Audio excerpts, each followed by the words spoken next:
Hey, Steelers Nation, it's Joe Rockey of the Pittsburgh Syndicate. In this episode, I'm going to address the three biggest lies that the Pittsburgh Steelers said during the offseason. And the reason this came up was yesterday in move-in day, a lot of the outside reporters kept parroting these types of things, especially whenever they said how much comfortable Kenny looks moving into camp. First off, how could he not be? Anytime you come to something the second time, and you're now in charge rather than being the backup hoping you get a chance, you're always more comfortable. It's a no duh conversation. But the three lies that the Steelers said are these. I'm going to dive into them in greater detail throughout the episode.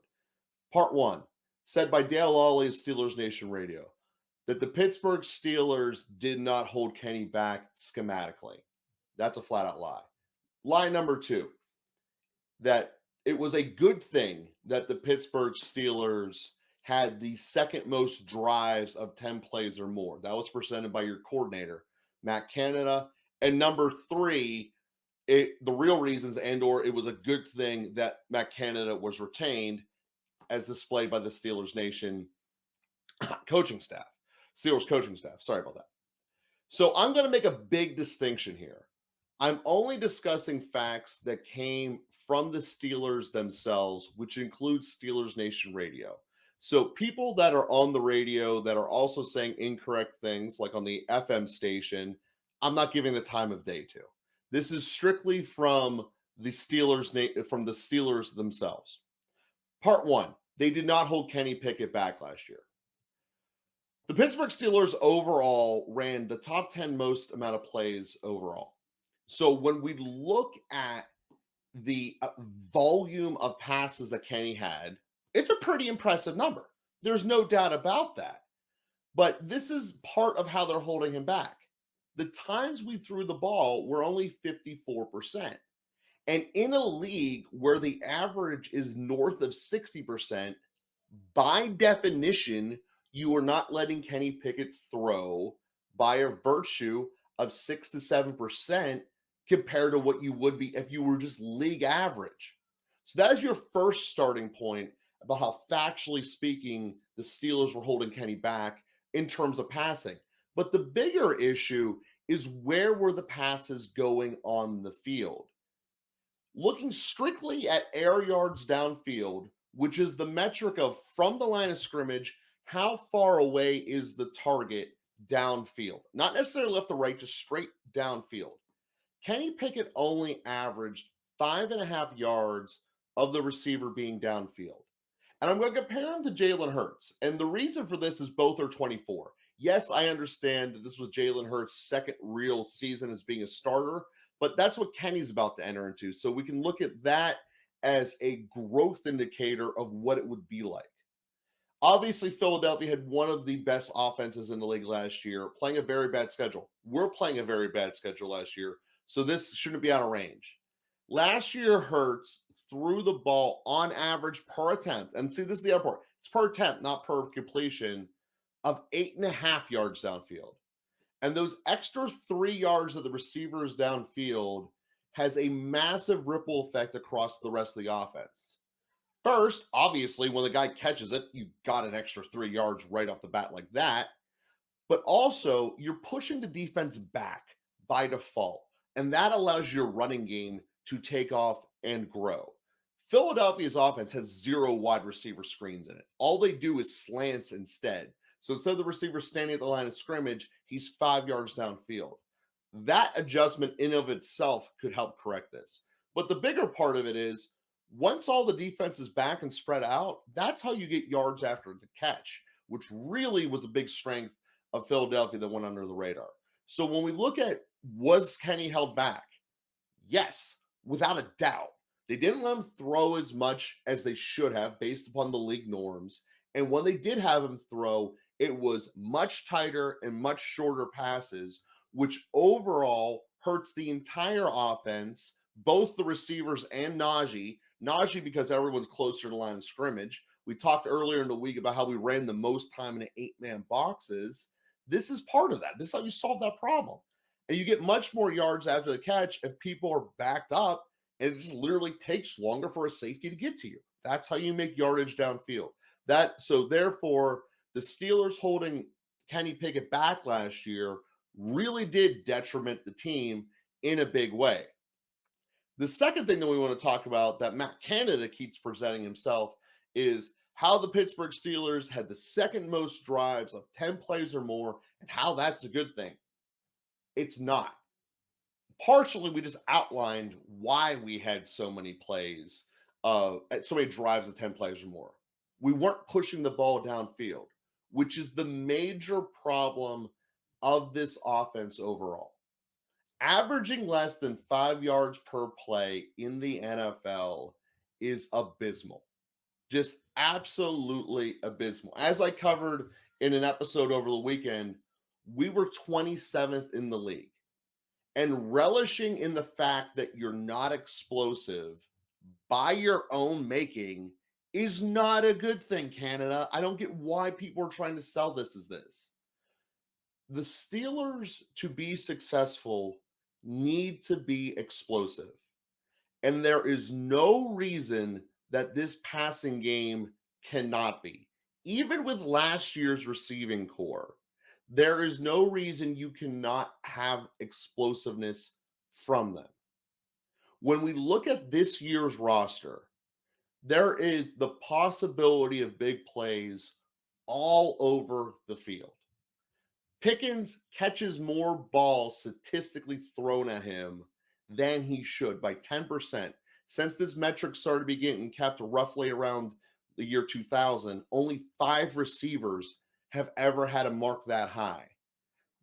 2 players on that list are Deontay Adams, Green Bay's guy, now in Oakland, and Randy Moss. That's the kind of hands level and range that George Pickens is presenting, and he's doing it downfield. Putting Najee in a spot where he is further downfield, granted, he's not going to give you great yards after the catch, but just having him 10 yards further downfield is how you improve this team. Take the wide receiver screen out of it and allow Kenny to scramble rather than having to check it down, because Kenny scrambling is much more effective than his shutdowns on a yards created per play basis and first downs created on average per basis. So the notion of relishing the fact that the Steelers did not have explosiveness is a horrible thing.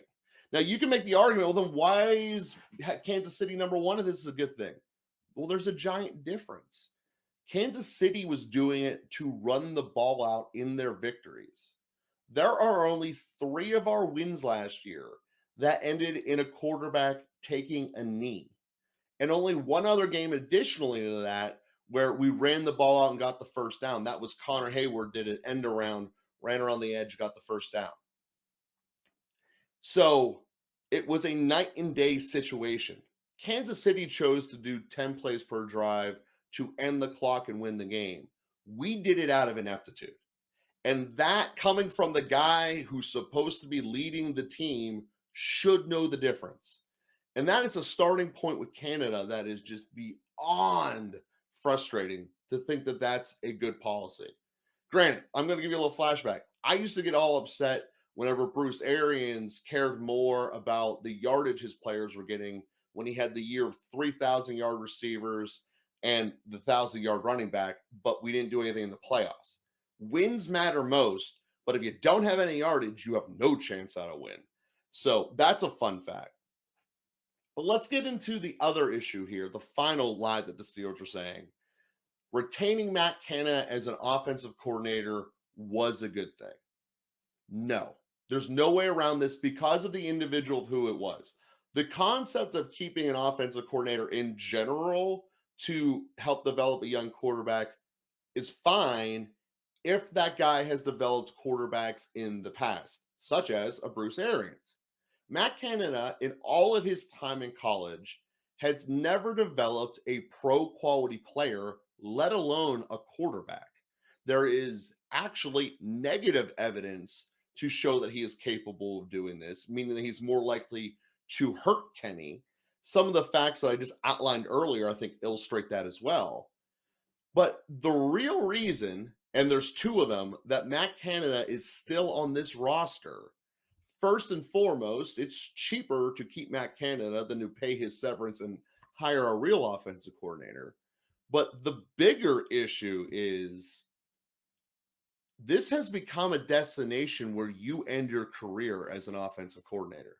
And if you look at our recent history since Haley on, no one has had a job in the NFL after being Tomlin's offensive coordinator.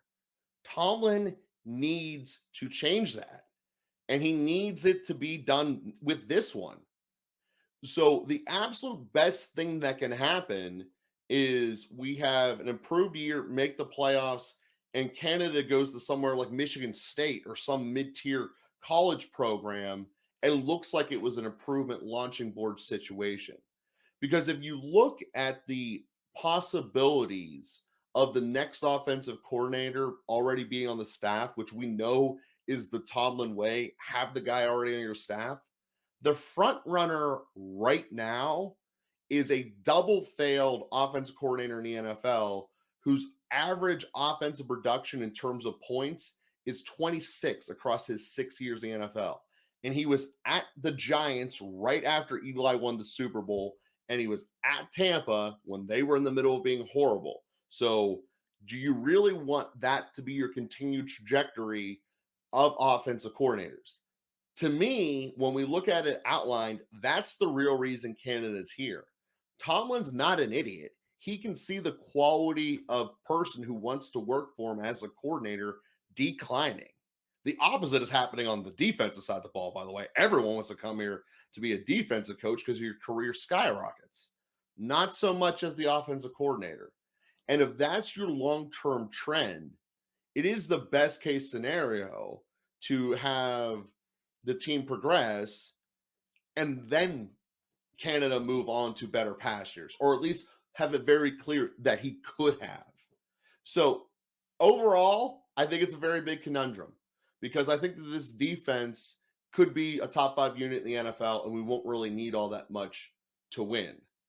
I don't believe the intellectual authority is there from our coordinator to make it happen. And I believe there's even less coming down the pike behind him. And that's given by their history. You can watch an entire video breakdown of this. I'll link at the end. But the simple fact is, this team has the capability of making a run strictly based upon its defense. And if we ran the same offense that we did with Duck when we did no trust in him, showing by some of the facts earlier, Duck created openings on this field by running essentially a vertically only passing game, throwing it when the guy was completely wide open, not even NFL open. Kenny is vastly better than this. This is not saying a limitation on Kenny, but just from a schematic standpoint, people backed up and it created openings. The same thing can happen here. We don't need to have the wide receivers so close to the line of scrimmage that Kenny needs to do essentially extended handoffs because those don't work in the NFL. Slant passes work, where the receiver is 5 yards downfield and his feet are moving.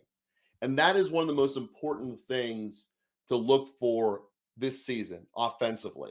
Are the receivers further downfield? Are they in motion when they catch it? Or they all have their feet planted, standing still on curl routes facing the quarterback, not moving? Because that is the deterrent. You can't get yards after the catch if your feet aren't moving. And you also will not get people out of the box if you're not throwing the ball further downfield. The one begets the other. And last year, the Steelers ran the ball into an 8-man box, second most in the NFL. There's just so much infuriation from this. And I don't want to repeat everything I said in my videos over the weekend, so go check them out. Steelers Nation, I do think this can be an absolutely great season. I look forward to being with you throughout training camp and the whole year. And here we go, Steelers. Here we go.